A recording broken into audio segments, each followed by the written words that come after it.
सब तोहर छेला तब बपुरवा में ओकर कोसल नहीं खा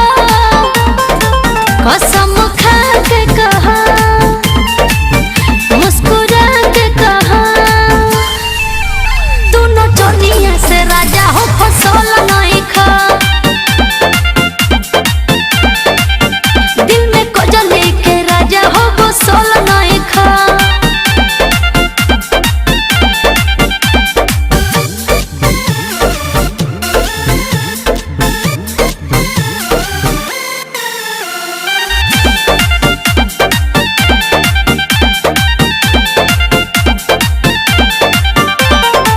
भरल पैकेट के